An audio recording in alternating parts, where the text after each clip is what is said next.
Hello everyone, welcome to Alice Tech. So இந்த வீடியோல என்ன பார்க்க போறோம்னா we have to see a class. So previous classல நம்ம என்ன பார்த்தோம்னா ஆப்ஜெக்ட்னா என்னன்னு பார்த்தோம், அது எப்படி ஒர்க் ஆகுதுன்னு பார்த்தோம். ஸோ அதுக்கு முன்னாடி என்ன தெரிஞ்சுக்கணும்னா கிளாஸ்னா என்னன்னு தெரிஞ்சுக்கணும். ஏன்னா ஜாவா பொறுத்த வரைக்கும் டாப் டு பாட்டம் எல்லாமே கிளாஸ் தான். ஸோ கிளாஸை பொறுத்த வரைக்கும் என்னன்னா it is a file. So file அப்படின்னு பார்க்கும்போது நீங்க வந்து இப்போ காலேஜ் டேஸ்லயோ இல்லை வந்து நீங்க school days whatever it is you're working in earlier version அப்படின்னா கண்டிப்பா என்ன யூஸ் பண்ணிருப்பீங்கன்னா ஸோ கமாண்ட் ப்ராம்ப்ட் யூஸ் பண்ணி நீங்க என்ன பண்ணிருப்பீங்க, ஜாவாவை ரன் பண்ணிருப்பீங்க. ஸோ ஆன் டைம்ல என்ன பண்ணிருக்கோம்னா அது கம்பைல் ஆகி ஒரு அவுட்புட் கொடுத்துருக்கோம். ஆனா இப்ப அப்படி கிடையாது, நம்ம ஒரு டூல் யூஸ் பண்றோம். அந்த டூல் தான் வந்து என்னன்னா எக்லிப்ஸ். ஸோ எக்லிப்ஸ்ல வந்து எனக்கு ஜேவிஎம்ன்ற ஒரு கான்செப்ட் இருக்கனால it will B compiled on time and it will B performed. அப்போ கிளாஸ் நேம் ஐடென்டிஃபை பண்ணாதான் என்ன ஆகும், ஒரு ப்ரோக்ராம் வந்து ரன் ஆகும். அதை ஐடென்டிஃபை பண்றதுக்காக தான் நம்ம என்ன யூஸ் பண்ணோம்னா we have to use an like main மெத்தட்ன்ற ஒரு கான்செப்டை யூஸ் பண்ணோம். ஸோ இப்போ கிளாஸ் வந்து எனக்கு என்னன்னா மெயினா ஒரு ஃபைல் நேமா இருக்கு. It is a user define data டைப்னு சொல்லுவாங்க.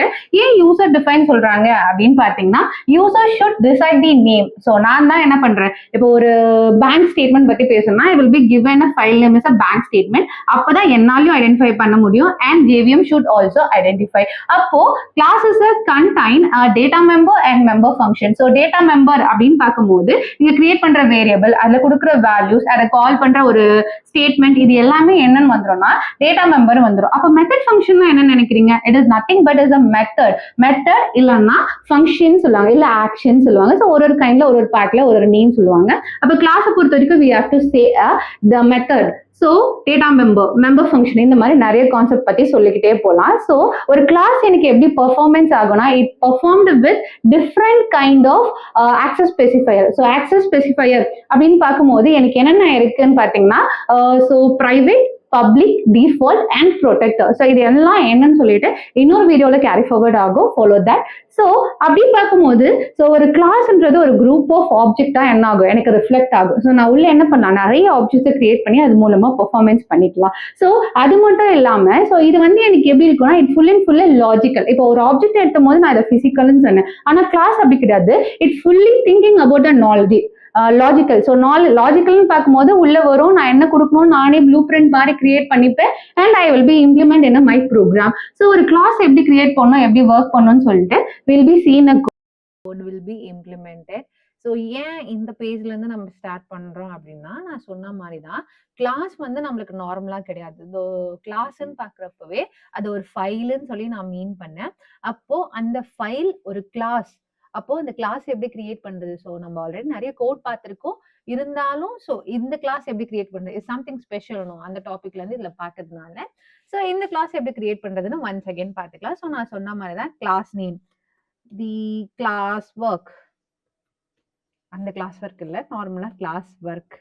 ஓகே, ஸோ நான் கிளாஸ் ஒர்க்னு கொடுத்துருக்கேன். ஸோ நான் சொன்ன மாதிரி the first letter is capital. So நான் கேபிட்டல்ல கொடுத்துக்கிறேன். So ton. ஸோ இப்போ எனக்கு கிரியேட் ஆயிடுச்சு. ஸோ நான் சொன்ன மாதிரி தான் public static void means string arguments of array வந்து கண்டிப்பா ஒரு ப்ரோக்ராம்ல இருந்தே ஆகணும்னு நான் சொல்லியிருக்கேன். So I will be click that and I will be give a finish. இப்படிதான் ஒரு சிம்பிளா ஒரு கிளாஸ் கிரியேட் பண்ணோம். ஸோ இங்க நல்லா பாத்தீங்கன்னா தெரியும் என் பேக்கேஜ் நேம் இங்க இருக்கு, என்னோட கிளாஸ் நேம், என்னோட ஃபைல் நேம் தான் எனக்கு இங்க என்னவா வந்திருக்கு, என்னோட கிளாஸ் நேம் வந்திருக்கு. இந்த பப்ளிக்லாம் என்னன்னு சொல்லிட்டு யோசிக்கலாம். நான் அடுத்த கிளாஸ்ல வந்து பப்ளிக் இந்த மாதிரி ஆக்சஸ் ஸ்பெசிஃபையர்னா என்னன்னு சொல்லிட்டு டீப்பா சொல்லி தரேன். ஸோ இப்போதைக்கு இங்க இருக்கிறத ஃபாலோ பண்ணிக்கோங்க. Public class, so the class work அப்படின்னு சொல்லி நான் ஒரு கிளாஸ் கிரியேட் பண்ணிருக்கேன். இப்போ நம்ம கோடு எழுதும் போதே எங்கிருந்து எழுதணும்னா இங்க இருந்தா எழுதணும். ஸோ அப்ப நான் என்ன சொல்லியிருக்கேன்னா class is a group of ஆப்ஜெக்ட்னு சொல்லியிருக்கேன். அப்போ எப்படி ஒரு ஆப்ஜெக்டை கிரியேட் பண்றது ஸோ அப்படின்னு பார்க்கலாம். ஸோ ஆல்ரெடி ப்ரீவியஸா நான் ஒரு ஆப்ஜெக்ட் வீடியோ போட்டேன். ஸோ ஆப்ஜெக்ட்னா என்னன்னு தான் சொன்னேன். ஸோ ஆப்ஜெக்ட் எப்படி கிரியேட் ஆகுது சொல்லு, ஒரு வேரியபிள் இருந்து எல்லாமே ஆப்ஜெக்ட்ஸ் தான். ஸோ இந்த இடத்துல ஒரு ஆப்ஜெக்ட் எப்படி கிரியேட் ஆகி அது எப்படி பெர்ஃபார்மன்ஸ் ஆகுதுன்னு பார்க்கலாம். அண்ட் ஆப்ஜெக்ட் அண்ட் கிளாஸ் எப்படி கம்பைன் ஆகி ஒர்க் ஆகுது. So like that word blueprint of a class. ஒரு கிளாஸ்ன்றது எனக்கு என்னது ஆப்ஜெக்டோட ப்ளூ பிரிண்ட். அப்ப இப்ப பாத்தீங்கன்னா அது எப்படி பெர்ஃபார்மன்ஸ் ஆகுதுன்னு ஒரு அளவுக்கு ஐடியா வரும். ஸோ நான் இந்த இடத்துல என்ன பண்ணிக்கிறேன், என் கிளாஸை டிஃபைன் பண்ணிக்கிறேன். ஸோ ஆல்ரெடி தி கிளாஸ்ன்னு சொல்லி நான் கொடுத்துருக்கேன். So the class. Okay, so இதுக்குள்ள நான் என்ன பண்றேன், I will be creating a object OBJ. So நான் என்ன பண்றேன், object 1 2 3 4 anything you will be give equal to அப்படின்னு நான் கொடுத்துக்கிறேன். இப்போ நான் என்ன பண்றேன்னா எனக்கு இது வந்து இந்த தி கிளாஸ் ஒர்க்னு போட மறந்துட்டேன். So I will be mention your work.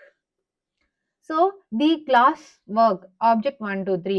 அப்போ இது வந்து எனக்கு இங்க டிஃபைன்ட் ஆயிருக்குன்னு காட்டியிருக்கா. ஸோ இப்போ இந்த ஆப்ஜெக்ட் வந்து நான் என்ன பண்ண போறேன், ஐ want to create a memory space for this container. இந்த ஆப்ஜெக்ட்டுக்கு ஒரு மெமரி ஸ்பேஸ் கிரியேட் பண்ண போறேன். எங்க கிரியேட் பண்ண போறேன், தி கிளாஸ் அப்படின்ற ஒரு ஸ்பேஸ்ல கிரியேட் பண்ண போறேன். அப்போ நான் அதுக்கு மேப்பிங் பண்ணும். ஸோ இந்த ஆப்ஜெக்ட் எடுத்துட்டு போயிட்டு அங்க சேரு. இந்த ஆப்ஜெக்ட் ரெஃபரன்ஸா வைக்கிறது எல்லாத்தையும் எடுத்துட்டு போயிட்டு என்ன பண்ணு, ஸோ எனக்கு அந்த இடத்துல மெமரி மேனேஜ்மெண்ட்ல எடுத்துட்டு போயிட்டு சேரு அப்படின்னு சொல்லிட்டு ஒரு ரெஃபரன்ஸ் கொடுக்குறது தான் என்னதுன்னா நியூ கீவேர்ட். ஸோ இந்த நியூ கீவேர்டை பத்தி நம்ம பார்ப்போம் அடுத்தடுத்த வீடியோஸ்ல. கீவேர்ட்ஸ்னா என்னன்னு ஒரு செட் ஆஃப் வீடியோலயே பார்ப்போம். ஓகே, ஸோ இப்போதைக்கு நியூன்னு மட்டும் தெரிஞ்சுக்கோங்க. Again I will be call the class work. So ஏன் அகெயின் நான் கால் பண்றேன்னா, எங்க எனக்கு இது ப்ராசஸ் ஆகணும், எங்க இதோட ப்ராசஸ் பில்ட் ஆகணும் அப்படின்னு சொல்லிட்டு நான் என்ன பண்றேன், ஒரு கன்ஸ்ட்ரக்டரோட பர்பஸ்க்காக நான் இங்க கொடுத்துருக்கேன். கன்ஸ்ட்ரக்டர்னா என்னன்னு ஒரு அளவுக்கு ஐடியாவே இருக்காது ஒரு சிலருக்கு. இப்போ கம்ப்யூட்டர் பேக்ரவுண்ட்ல வந்தீங்கன்னா கன்ஸ்ட்ரக்டர்ன்ற வார்த்தையாவது கேள்விப்பட்டிருப்பீங்க. ஸோ அடுத்தடுத்த வீடியோல கன்ஸ்ட்ரக்டர்னா என்ன, ஸோ இட் வில் பி இங்க சிம்பிள் வேர்ட் எப்படி சொன்னா இட் வில் பி கன்ஸ்ட்ரக்ட். இந்த ஆப்ஜெக்ட் எடுத்துட்டு போயிட்டு மெமரியில நியூ கீவேர்ட் ஹெல்ப்போட சேர்த்து அதை அடுத்தடுத்த ப்ராசஸ்க்கு பில்ட் பண்ண ஹெல்ப் பண்ற ஒரு இதுதான் எனக்கு என்னது கன்ஸ்ட்ரக்டர். Okay done. இப்போ எனக்கு என்ன ஆயிடுச்சு, கன்ஸ்ட்ரக்டர் கிரியேட் ஆயிடுச்சு. இப்போ எனக்கு வந்து ஒரு ஆக்ஷன் நடக்கணும். ஸோ எல்லாருக்குமே தெரியும் ஒரு ப்ரோக்ராம்னு இருந்தா இல்ல கண்டிப்பா ஒரு பெர்ஃபார்மன்ஸ் நடக்கும். அப்போ நான் என்னோட பெர்ஃபார்மன்ஸ் என்னோட கிளாஸ்க்குள்ள கொடுக்குறேன். So I have to create a method. So so void அப்படின்ற ஒரு வார்த்தை கொடுக்குறேன். மோர் ஓவர் வாய்ட் அப்படின்னா எனக்கு வேல்யூ என்ன பண்ண வேண்டாம், ரிட்டர்ன் பண்ண வேண்டாம், நீங்க ஜஸ்ட் பிரிண்ட் பண்ணா மட்டும் போதும் அப்படின்ற concept.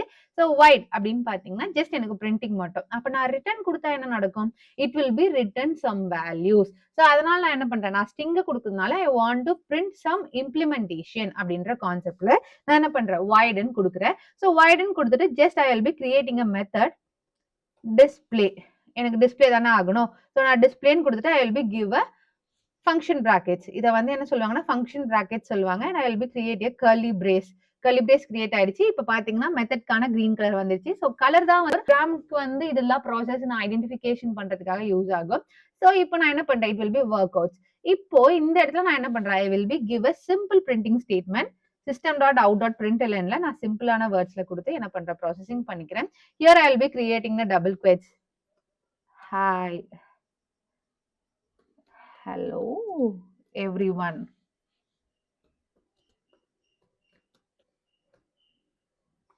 So welcome to Aliso Tech. So நான் என்ன பண்றேன், ஒரு சின்ன பிரிண்டிங் ஸ்டேட்மெண்ட் மட்டும் இந்த இடத்துல கொடுத்துக்கிறேன். இப்போ எனக்கு இந்த பிரிண்டிங் ஸ்டேட்மெண்ட் எப்படி பிரிண்ட் ஆகும், லைக் நான் இப்போ வந்து இதை சேவ் கொடுத்துட்டு just go and run this program. அப்ப எனக்கு என்ன நடக்குதுன்னு பாருங்களேன். So nothing is happening here. இந்த கன்சோல்ல எனக்கு ஒரு அவுட்புட்டோ வரல. பிகாஸ் நான் என்ன பண்ணிருக்கேன், பிரிண்டிங் ஸ்டேட்மெண்ட்டை டிஃபைன் மட்டும் தான் பண்ணிருக்கேன். அதை கால் பண்ணவே இல்லை. அதை மெமரி ஸ்பேஸ்க்கே நான் கொண்டு போல. ஏன்னா என் மெயின் மெத்தட்ல நான் எந்த பிரிண்டிங் ஸ்டேட்மெண்ட்டும் கொடுக்கல. அப்போ இங்க எடுத்து அது காப்பி பேஸ்ட் பண்ண முடியுமா? இன்னும் ஒரு ப்ராசஸை ஈஸியா அது இருக்க இடத்துல அதோட ரிசோர்சஸ் வச்சு ஒர்க் பண்ண வைக்கிறது தான் எனது மெத்தட். திருப்பி திருப்பி கோட் எழுத வேண்டிய அவசியமே இல்லை. இந்த லைன் நான் இங்க பிரிண்ட் பண்ண வேண்டிய அவசியமே இல்லை. சோ அதனாலதான் நான் என்ன பண்ண போறேன்னா, என்னோட ஆப்ஜெக்ட வச்சு ரெஃபரன்ஸ் பண்ண போறேன். Object 1 2 3 4 dot. இதுக்கு என்ன அர்த்தம், டாட்டுக்கு என்ன அர்த்தம்னா it will be called as a reference. It will B reference to a display. So இங்க காட்டுது பாத்தீங்களா, தி கிளாஸ்க்குள்ள டிஸ்பிளேன்னு ஒண்ணு இருக்கு. சோ நான் என்ன பண்ணிக்கிறேன், அதை கொடுக்குறேன் அப்படின்ற அர்த்தத்துல என்ன ஆயிடும், ஹியர் வில் பி டிஸ்பிளே. இப்போ நான் கோட ரன் பண்றேன், எனக்கு என்ன அவுட்புட் வருதுன்னு சொல்லி நல்லா நோட் பண்ணிக்கோங்க. Now the statement will be printed. So ஒரு கிளாஸ் தான் எனக்கு என்ன பண்ணுது, இங்க இந்த டிஸ்பிளேன்றத என்ன பண்ணுது, இங்க காப்பி பேஸ்ட் பண்ணுது. லைக் அந்த ப்ராசஸை இங்க கால் பண்ணி என்ன பண்ணுது, எனக்கான ஆக்ஷனை கொடுக்குது. ஸோ ஒரு கிளாஸ் நான் இப்படிதான் கிரியேட் பண்ணுவேன். அந்த கிரியேட் ஆன கிளாஸ் மூலமா என்ன பண்ணுவேன், என்னோட டேட்டாவை சோர்சிங் பண்ணி மெமரிக்கு அனுப்பி விடுவேன். ஸோ அதுக்கு தான் நடுவில் ஆப்ஜெக்ட் ஒர்க் ஆகுது, நியூ கீவேர்ட் ஒர்க் ஆகுது, அண்ட் கன்ஸ்ட்ரக்டர்ன்ற ஒரு ப்ராசஸ் ஒர்க் ஆகுது. ஸோ இதை ரெஃபரன்ஸ்க்கா டாட் வச்சு என்ன பண்றேன், ரெஃபர் பண்ணி ப்ரோக்ராமை எடுத்துட்டு போயிட்டு ஸ்டோர் பண்றேன். ஸோ இது வந்து என்னோட மெமரியில ஸ்டோர் ஆகிடும். ஸோ இதை தான் என்ன சொல்லுவாங்கன்னா, இது என்ன பண்ணலாம், டிஃபைன் பண்ணி வச்சுக்கலாம். ஸோ என்னோட நேம் வந்து நான் கொடுத்த இந்த நேம் தான் வந்து யூசர் டிஃபைன் சொல்லுவாங்க. ஸோ அடுத்தது நான் இங்க என்ன பண்ணிருக்கேன், இட் வில் பி பிரிண்ட் போட்டிருக்கேன். எனக்கு என்ன ப்ளூ பிரிண்ட் மாதிரி காப்பி பண்ணிருக்கேன். சோ இதுல இருந்து இது என்ன பண்ணுது, எனக்கு ஒரு ஆக்ஷன் நடக்குது. சோ இது எல்லாத்தையுமே தான் என்னன்னு சொல்லுவாங்க, கிளாஸஸ் சொல்லுவாங்க. இந்த மாதிரி நிறைய இருக்கு. சோ கிளாஸஸ் எங்கெல்லாம் அப்ளை ஆகுது, ஆனா எப்படி எல்லாம் ப்ராசஸ் ஆகுதுன்னு பார்க்கலாம். சோ அதுல டிஃப்ரெண்ட் கைண்ட் ஆஃப் ப்ராசஸிங் இருக்கு, லைக் ஆக்சஸ் ஸ்பெசிஃபையர் இருக்குன்னு பார்த்தோம். சோ அப்படி பார்க்கும்போது ஆக்சஸ் ஸ்பெசிஃபையர்னா அடுத்தடுத்த வீடியோல நெக்ஸ்ட் வீடியோல ஆக்சஸ் ஸ்பெசிஃபையர்னா என்னன்னு பார்ப்போம். ஸோ அதுக்கான ப்ரோக்ராமும் இம்ப்ளிமெண்ட் பண்ணுவோம். அது இன்னும் கொஞ்சம் ஈஸியான அண்டர்ஸ்டாண்டிங் பார்ட்ல தான் இருக்கும். So private, public, default and protector எப்படி ஒர்க் ஆகுது. அப்போ இது என்ன கான்செப்ட்ல இருக்கும்னு நினைக்கிறீங்க? இது வந்து டிஃபால்ட்ல இருக்கும். ஓகே. ஸோ இங்க பார்த்தீங்கன்னா இந்த கிளாஸ் நேம் பப்ளிக்ல இருக்கு. எங்க வேணா ஆக்சஸ் பண்ணலாம். ஸோ அத அடுத்தடுத்து பார்த்து ப்ரோகிராம் மூலமா எக்ஸ்பிளைன் பண்ணிக்கலாம். ஸோ இதுல ஒரு சின்ன டாஸ்க் குடுக்குறேன். நீங்க என்ன பண்ணுங்க, அந்த டாஸ்க்க ஒர்க் ஆன் பண்ணி கமெண்ட்ல போடுங்க. ஸோ செக் பண்ணலாம். ஸோ வித் யுவர் ஓன் இன்ட்ரெஸ்ட்டோட நீங்க பிராக்டிஸ் பண்ணலாம். ப்ரோகிராம் உங்கள ஈஸியா அண்டர்ஸ்டாண்ட் பண்ணிட்டு, உங்களுக்கு என்னெல்லாம் வேணுமோ அத நீங்க ஈஸியா பில்ட் பண்ணிக்கலாம். ஏன்னா development side. So keep practising. That's all. Thank you.